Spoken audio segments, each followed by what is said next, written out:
적금을 하라. 돈을 모으라. 신용카드를 쓰지 마라. 비상자금을 갖고 있어라. 일정 자금은 투자를 하라. 무척 단순하고 평범해 보일지 몰라도 실생활에서 실천하는 것은 만만치 않은 고난과 고통을 안겨주는 행동이다. 많은 사람들이 돈을 벌면 가장 먼저 소비를 한다. 열심히 일해서 번 돈으로 소비를 하는 것까지 문제 삼을 수는 없다. 문제의 핵심은 수입보다 훨씬 많은 소비이다. 바로 신용카드를 쓰기 때문이다. 신용카드는 현금을 잃지 않아. 돈을 쓴다는 감각이 묻어지어 계획하지 않은 지출을 발생시킨다. 다음 달에 갚아야 할 외상인데도 사람들은 이 점을 전혀 신경 쓰지 않는다. 신용카드 대신에 통장에 일정 금액을 넣고 쓰는 체크카드는 현금 지출과 똑같은 효과를 볼 수 있다. 사회생활을 하다 보면 이런저런 빚을 만들게 된다. 소비를 위한 빚도 있고 주택 구입을 위한 빚도 있다. 소비를 위한 빚은 무조건 만들지 말아야 한다. 먼저 작은 금액부터 갚아 나간 후에 큰 빚을 갚아 모든 빚을 완전히 다 갚는다. 이제 더 이상 돈에 끌려다닐 일이 없다. 이제부터 빚을 만들지 않는다. 내가 법만큼 지출하며 살아도 되는 단계로 진입해서 본격적으로 돈을 모은다. 이에 앞서 먼저 비상자금을 만들어 둔다.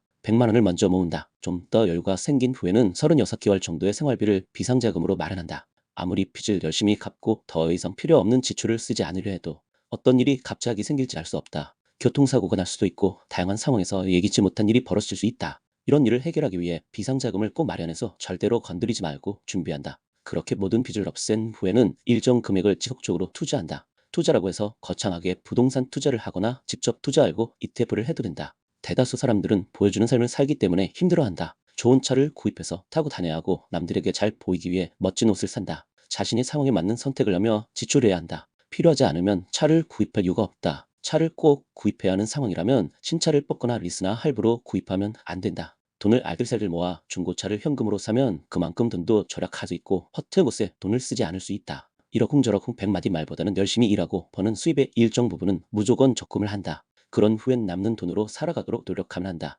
거창하게 투자로 돈을 굴리고 불리는 것은 생각할 필요도 없다. 수입보다 더 많은 지출을 할 때부터 잘못이 시작된다. 버는 만큼 쓴다고 착각하지만 다들 수입 이상을 쓴다.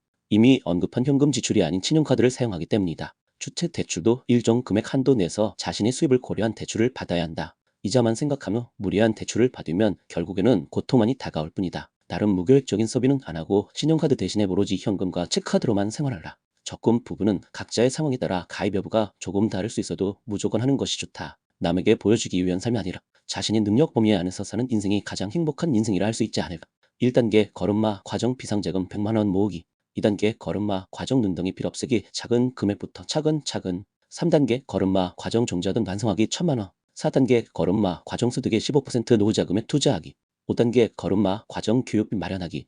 6단계 걸음마 과정 주택담보대출금 상환하기. 7단계 걸음마 과정 경제적 자유 누리기. 뱁새가 황새 따라가다 가랑이 찢어진다는 말이 있다. 진정한 돈의 주인으로 거듭나서 황새가 되기 전까지는 부자처럼 쓰지 말고 부자처럼 모아야 한다.